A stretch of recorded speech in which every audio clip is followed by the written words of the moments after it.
will share my presentation.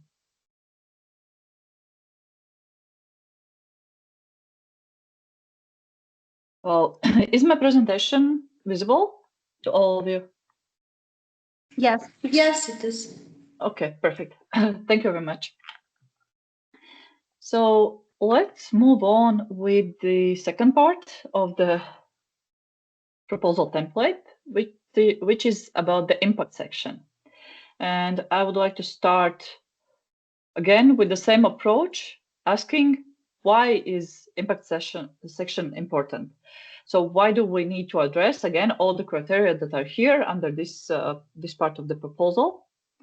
So one of the biggest mistakes I see that people are rushing in writing this proposal, and they put their energy, so most of the energy, 70 to 80%, focusing on the excellence, as this has the highest weight on the final score, and leaves these two parts, impact and implementation, on the leaves them behind. So what is the result? So the results, final results and score in impact and implementation sections are lowered, and of course, everyone is sorry because they had no time to address also these aspects, but it's too late already, right? So again, I'm encouraging to think also about the impact section and add clearly all the aspects that are expected here.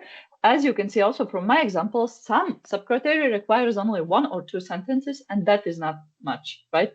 And also together all the parts, excellence, impact, and implementation takes only 10 pages. So you need to qualitatively work on each part and put together a really good proposal. Another thing is that if at the stage when you're thinking about the project idea, it is hard for you to think, why is this project idea is important? Maybe this is a sign that your project, so the project proposed and the topic proposed is not that important, and maybe this is only your idea that you want to think and want to research this thing, but what about the importance? So if you cannot answer to this question, think again. Maybe you should change some aspects. Maybe you should view this issue from another angle, or something might be changed. Maybe talking to other people and discussing this project idea also might help in addressing. Maybe you need to refocus or something like this. Because anyways, as this will be another section of the proposal, you need to think of these things and you need to have clear answers to give for the evaluators in terms to get a good score. So ask yourself these questions. Why is this topic needed? So what if you study this? So what is happening? Why do we need this? What is the added value? So scientifically, for society, economically, environmentally, so whatever, for your career, also for your skills development and so on. And again, I showed you previously the excellence criteria covers, I believe there are 4 or 5 subtopics. So it is the same when we talk about the impact section. And let's see, so what this criteria covers. So here we have a bit less parts under impact section, but still, one of the aspects is about the career perspective and skills for development for the postdoctoral fellow who is implementing the project. This will be one aspect that will be evaluated in the project. Another thing is about the impact of your project idea. So how can you think of the potential impact within the length of the fellowship, so 2 and 3 years, maybe 5 years after you have finished. So what is the impact of the idea? So why is this needed and why is it important? And the third aspect, which I'm also trying to give you from time to time, dissemination, exploitation, and communication. This is not only about requirements from the Commission, but this is also about tasks that you will have to carry out within the fellowship, and this will be also evaluated. And as you know, there's a typo, sorry, I will correct. So this section has a 30% of the weight on the final score. So in the case, there are several proposals with the same score. Impact is the second aspect that is taken into account, and whichever has a higher score in the impact will be ranked higher than his or her competitor. So let's see what this section covers. So when we talk about the career perspective, from the evaluator's point of view, there are 3 questions that they are viewing. So this is about the credibility and the measures to enhance the career perspective. Then about measures to enhance the researchers' expected career perspectives, both inside academia and, if relevant, also outside academia. And measures to enhance expected skills development. So these all 3 will be assessed. And my suggestion here is to pay attention to 2 main blocks. So first of all is about the skills. So really making like, I don't know, the SWOT analysis maybe for a postdoctoral fellow. This also might be useful for some of you. So what are my strengths? What are my weaknesses? What are their opportunities? And so on. So about the skills, you need to define first what is missing in terms to address them later in the project and within the training. And the second part is about the career prospects. So if you're funded under Marie Curie program and you receive this funding and carry out the project, so what is happening after the project? Do you have higher chances in employability? Do you have higher chances in getting hired in any specific this topic-based institute or whatever? So what Marie Curie Postdoctoral Fellowship is giving you as a postdoc in terms of your career growth. And again, one thing is in this approach, thinking about what is missing, what do you have now, and how can you fill this gap with the Marie Curie Postdoctoral Fellowship. Having, again, specific things in mind and putting them down in your proposal.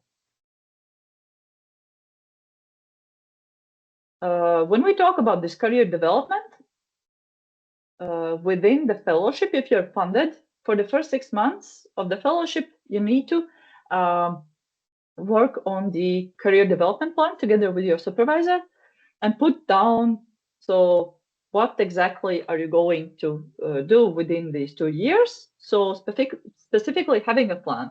You have the template already available online. So following this path on funding and tenders, like I showed you already for the data management plan. Again, this will be the main tool you need to refer to in your proposal. And this will be your tool where you will be following this training. And in the training plan, you will be including different type of skills. One of them is transferable skills. There's an example what type of transferable skills there are. So this is this Eurodoc document that I showed you yesterday. Then might be teaching as a skill to improve, and again all the things that comes with dissemination, communication, and exploitation of your results. So planning publications, participating in conferences, reaching out for the public, going to schools, or participating in researchers' nights. So this is also one of the one of the aspects that needs to be put in your career development plans. And as you can see, there is not that much about the science, right? As career development plan is mainly focusing on these type of skills, but of course, think of the main scientific skills and competences that are missing, and this also can be put here, and that's also totally okay. As I mentioned already, this is a mandatory deliverable, and the career development plan will be put also in your Gantt chart. That will show you an example of a Gantt chart, and you will see also there a list of mandatory deliverables. So for the fellow, before thinking about the career prospects, there are some things that I might suggest to consider. So first of all, really narrowing down to concrete examples of your career opportunities, and meaning that it is allowed and it is good if you can name a specific area where you would like to be employed. If you have some university or institute in mind where you would like to be employed, and by doing this research, you have this opportunity now to apply for a certain position, please give a concrete example. So whether this is a concrete position or a university, a region, or a research group or whatever. So if you have anything like this really concrete in mind, it is very good to put it in your proposal. Again, where do you want to go? What is your future perspective? So are you even thinking about your future? And this is also a good sign, a good signal for an evaluator, that they see that, yes, we have a person here who is dedicated. He or she knows exactly what she is doing and what she or he wants. So showing this also is a really good signal for an evaluators. And here are some examples I already mentioned. A job position. So if you can mention a position that you would like to apply for and gain, so that Marie Curie Fellowship helped you to gain new skills to get this new position, that's perfect. Creation of a new laboratory or becoming a research group leader, becoming a pioneer in some specific field. So if you're doing a very interdisciplinary research and there are some really novel aspects coming out, so you might say that no one else is doing this and I'll be the pioneer here. New position in general, not the job title, but moving somewhere else if you're willing to. And of course, do not forget about other project opportunities. Check what is available. One of the examples is European Research Council grants. This is again another call under Horizon Europe program. There are, I believe now, 6 types of grants, but for so to say younger researchers, maybe a starting grant would be fitting your needs. So check, maybe European Research Council grant is suitable for you, maybe some other grant, maybe some national grants or projects or calls or whatever. So the more specifically you put down what is your plan, what is your perspective, where do you want to go, the better it will be.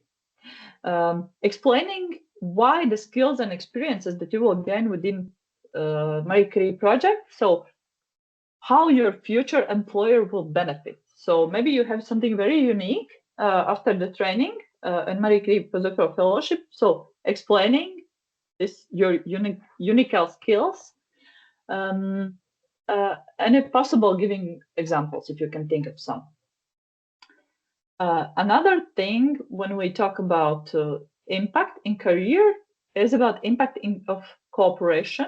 So a postdoc is coming to a new hosting institution with his own backpack with experience, but the hosting institution, the supervisor, and the research group that he or she will be involved, they have their own networks. You will be integrated into this group. So then by default, there is a new opportunities for cooperation. So within the project, you might get new contacts and get into new networks. So maybe also this is the future approach for future collaborations.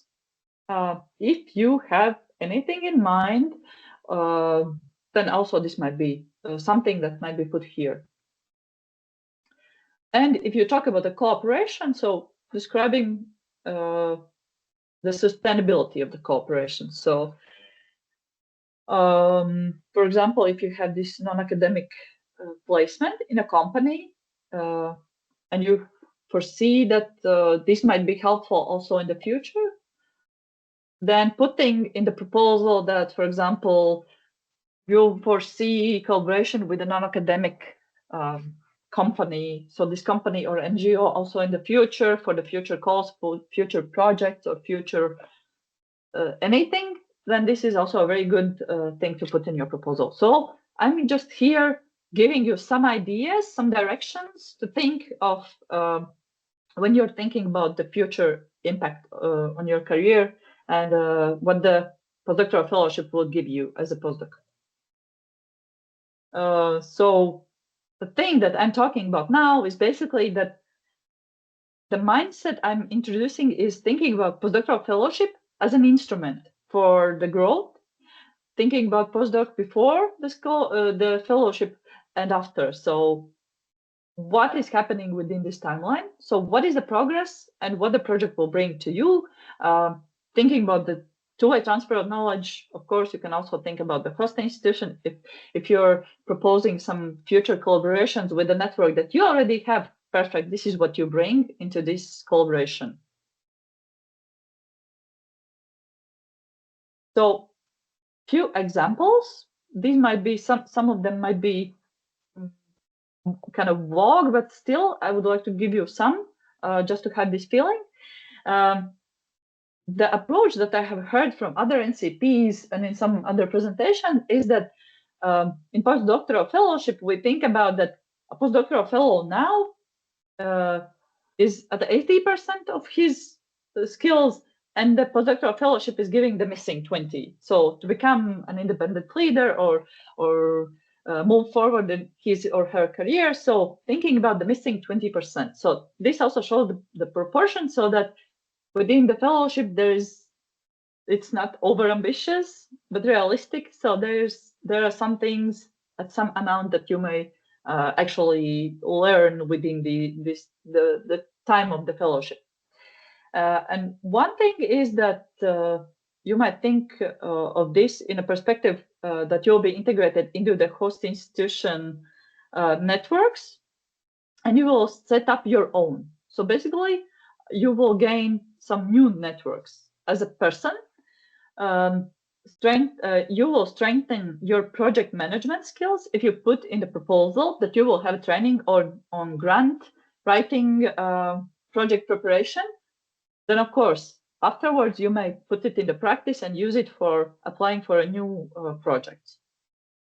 You will improve the leadership skills, so develop through the course and then naming what course is available, what you will attend, and also supervision of the undergraduate or doctoral students. So if you're supervising and mentoring someone, of course, this shows your leadership skills, and this might be also used when you talk about the impact of your impact on your future perspective, and that you will be able to work in an international and interdisciplinary research environment, as postdoctoral fellowships push you going abroad, moving to another country, and getting integrated into another team. So these are another example that you might think of. Another question is about the measures, how to maximize the expected outcomes and impacts. And mainly this is focusing on the dissemination, exploitation, and communication. In practice, I see that this is the thing that most people don't understand what exactly is here in this part. As also when I show the examples, they seem quite heavy. So let's see what I propose here, and maybe you will get an understanding of how practically put this in your proposal. So let's see what might be addressed here. So first of all, seeing that people tend to leave these topics behind, so communication, dissemination, exploitation, this is something strange, and I don't want to think about this, so let's leave this for the last minute. But why I encourage thinking about this seriously is, first of all, they are mandatory deliverables under this topic. So communication, dissemination, exploitation plan is one document that you will have to prepare when your project is approved and funded. Anyways, if you put already now some plans, because you don't need to make a plan already on the date of the submission, so you don't need to have a set plan for now. You need to have the idea and like some checkpoints that you will follow. The better you do it now, the easier it will be later when you carry out the project to prepare this plan. So you just make it for yourself easier future. Why is it important? from the perspective of horizontal priorities, as this may help you to understand Horizon Europe in general, also for the project people who are here. So communication, dissemination, exploitation, I believe you have heard of this many times, and this is in all the Horizon Europe projects that you need to communicate about your research, about your project. You need to use the logo of the European Commission and appreciate the funding that you receive. When it comes to dissemination of your results, this is also a mandatory requirement. So anyways, everyone needs to do this. And if you're also thinking about the future perspective, applying not only for postdoctoral fellowships, but other Horizon Europe projects, anyways, this topic will follow you. And lastly, of course, this is one of the criteria that is evaluated. If you're not addressing this correctly or not enough, you might lose points here. So covering this topic is also important. And now I would like to go through each of the topics. So what is each of the parts I'm talking about? So what is exploitation, what is communication, and what is dissemination, for you to understand what is under these topics. So exploitation is basically making concrete use of your results. And this is a must for beneficiaries, so for the institutions that apply for Horizon Europe projects, and this is a must for them to take action to use their project results. So whether it is for commercial purposes, whether to tackle some social problems, or give some recommendations for policy making. And for the evaluation questions, there are two main questions that evaluators are watching in your proposal. So how suitable are these dissemination and exploitation measures? So isn't this overwhelming? Isn't this too much, so that you're not, as a postdoc, working only on dissemination communication things? So is it proportional to your project that you're proposing? And also, so do you know who needs your project results? So are the target groups addressed? Yes, and here in this picture, you might read about what might be these target groups. So industry, including SMEs, if relevant, of course, and all the groups that might use them. So who needs these results? And what are the types of using these skills, sharing knowledge, skills, data? So where are you putting this information? How can others find this information and data and so on? So this is about that. And of course, I already mentioned that this is a mandatory requirement to disseminate, to exploit your results. And normally this happens towards the end of the project or even beyond the project. As at the beginning of the project, of course, you only start the research, and the results you get only at the final stage of the project. What does it mean, dissemination? So basically, this means that you make your research results public. And basically, this means that you share your results with your scientific community, with all the commercial players if they're involved, civil society, or policymakers. So basically, this is mostly professional reasons based. And here are some tools how dissemination might happen. So within publishing in scientific magazines, attending conferences and sharing your results to your peers, to people who are involved in your research field, who might be interested, and so on. And also the same evaluation questions remain. So how suitable these are? So isn't this too much or too little? Normally these are 1, 2, maybe 3 conferences maximum. It also depends from project to project. Also, sometimes 1 is enough because you don't need to be overwhelmed. And also it depends when do you have and what results do you foresee of having in the project. And also, so the target group, if you can name what kind of people are coming to this conference, then that's fine. And lastly, communication. So one thing to mention is that communication, when you talk about your work plan, communication is foreseen from month 1 to month, so if it's 2 years, 24. So through the whole duration of your project, you need to communicate about your project. So what does it mean? Practically, there are many tools that you may propose, and it differs, of course, from project to project. So this might be a dedicated web page for the project. This might be a under page, so to say, something within your hosting institution page. There's some specific section to your project using different kind of social media. But again, I'm showing many opportunities, but you need to think of only the best solutions for you as a postdoc so that it's not overwhelming.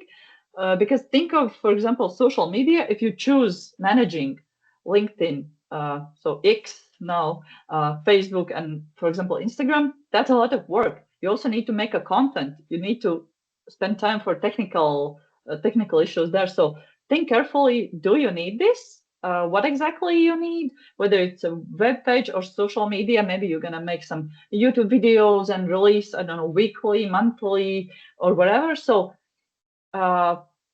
every single postdoc, I suggest thinking about where are you good at? What approach do you like? So what kind of personality are you? Someone likes better to write about their project. Someone likes to be very active and participating in videos. Some of you maybe like to talk in visual aspects, so making some leaflets, infographics, or maybe some of you is more outgoing and wishes to participate in practical, so hands-on events like MSCA Citizens, so researchers night, and participating in going to schools, talking about the research, and so on. So there are many opportunities how to communicate about your project, and this should really be tailor-made to you, to your needs. How do you like to talk about your project? And communication is foreseen within the whole duration. For example, you start the project, you take a picture, or you make a post on LinkedIn. So congratulations, the project with the title this and that has launched now, and so keep in touch with us, follow us to see more, for example. So communication might be also these kind of things, talking about what is happening in your research, in your everyday life, in your lab, and so on.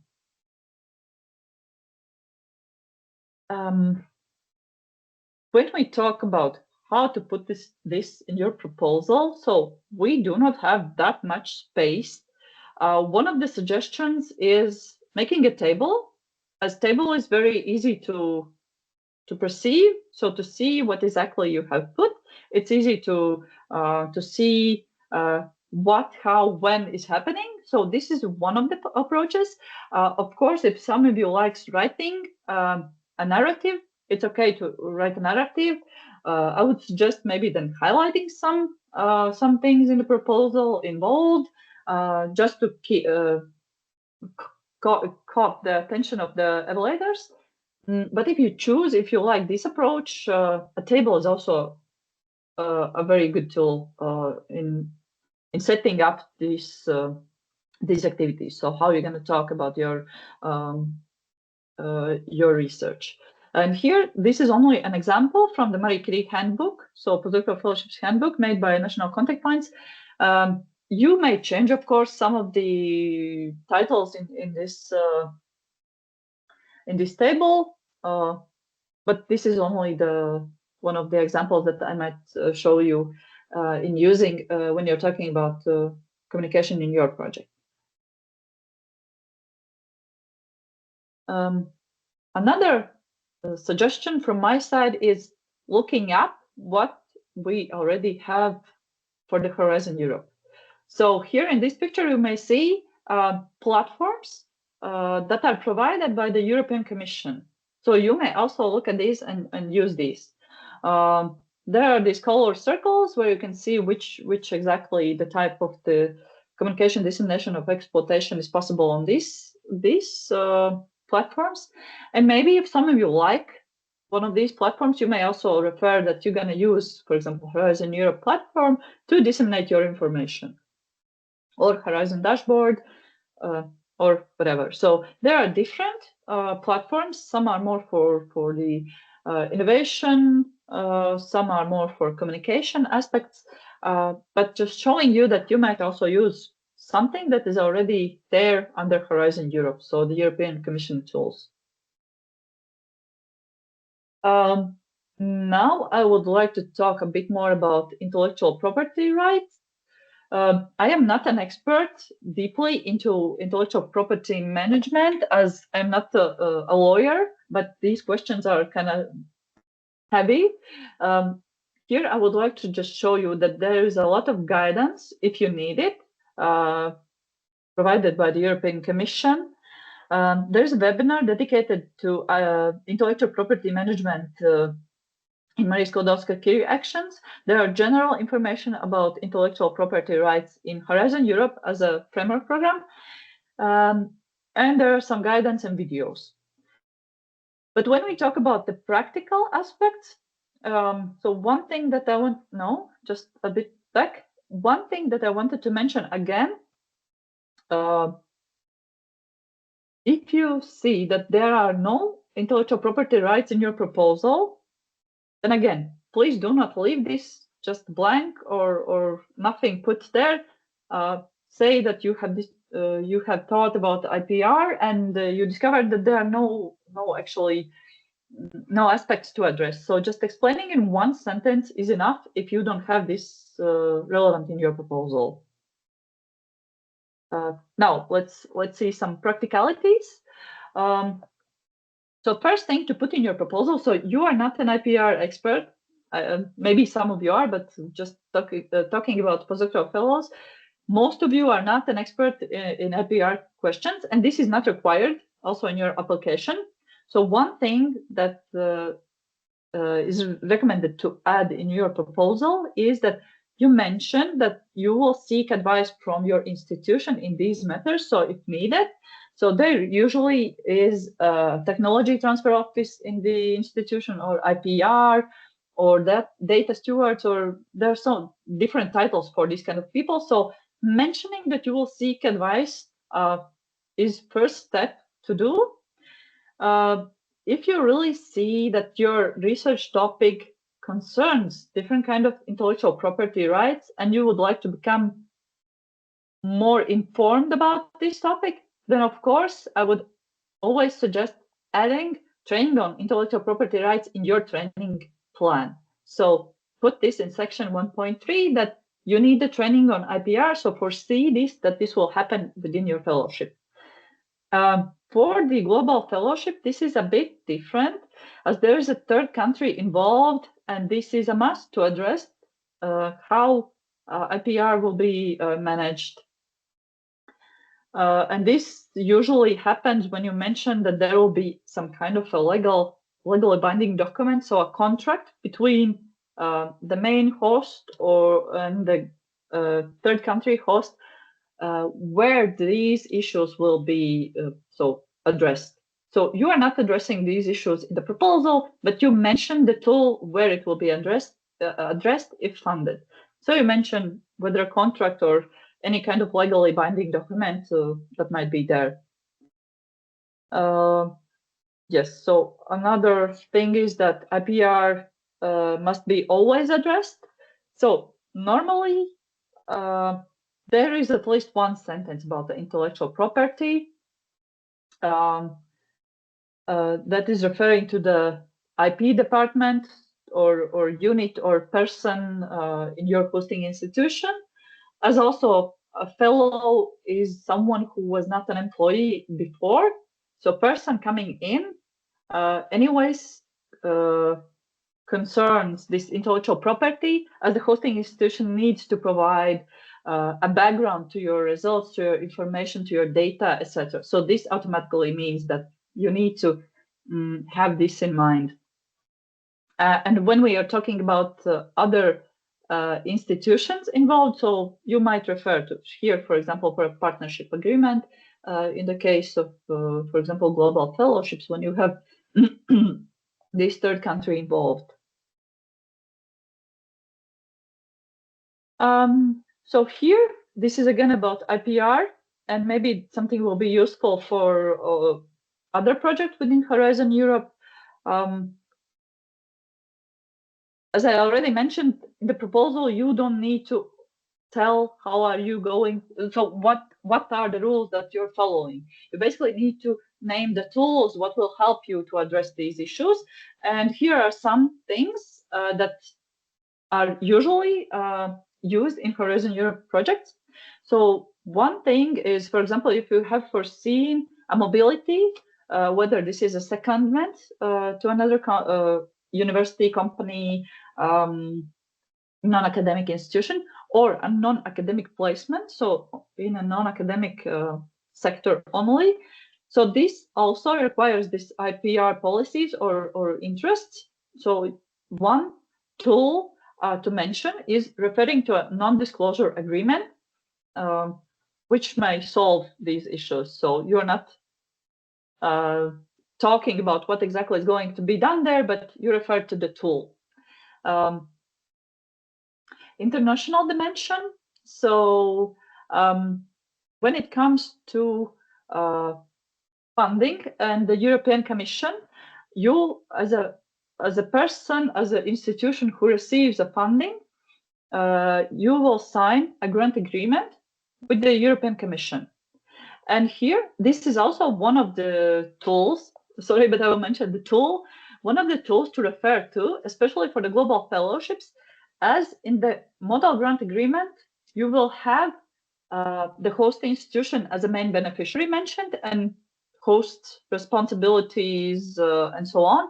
And also, if it's a global fellowship, this host for the outgoing phase will also be mentioned here. And also, a model grant agreement regulates some parts of these rules.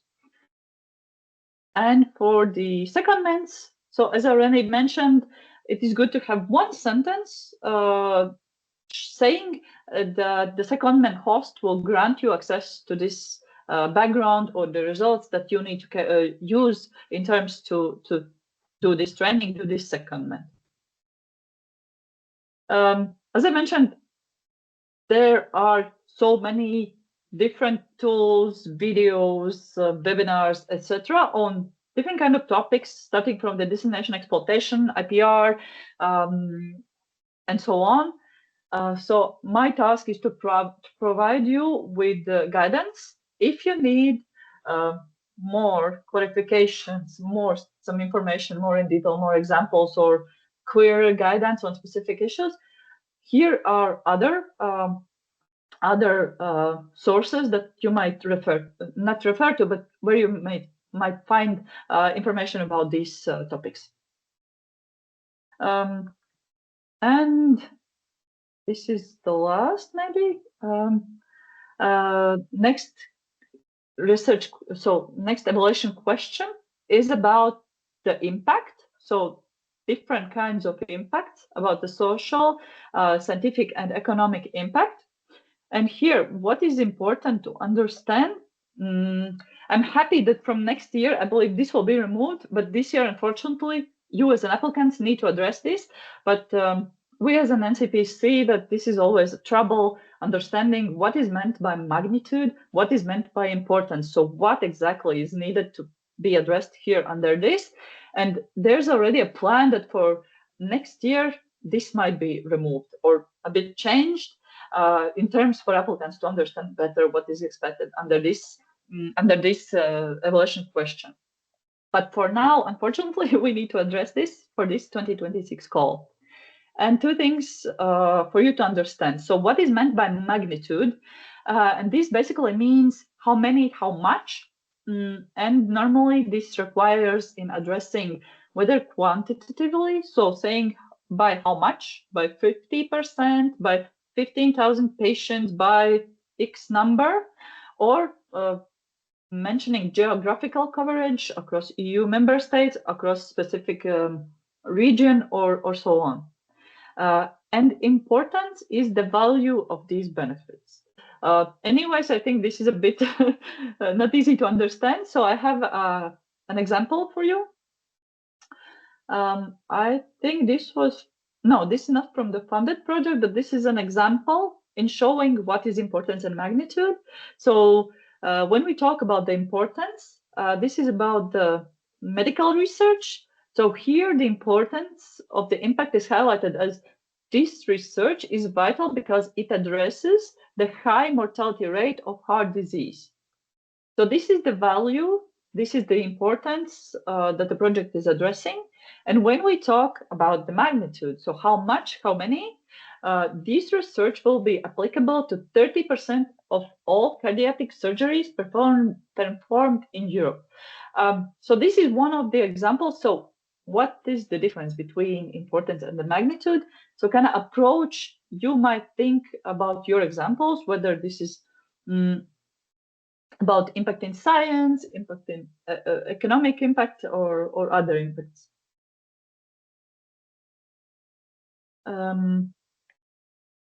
And how to think about these kind of impacts, as there are so many of them. So I would suggest using the one that is made under Horizon Europe. So we do have under Horizon Europe these key impact pathways. You can see on the left, so there's the type of the impact, so scientific, societal, and towards technological, economical impact. Of course, if it's valid for your research and you want to split them, so technological separately, economic separately, you might do it. If you have anything else in mind, so legal impact or climate impact or whatever, feel free to add also these. This is not something finished or something really strict that I'm proposing. And just showing you what do we have already under Horizon Europe program.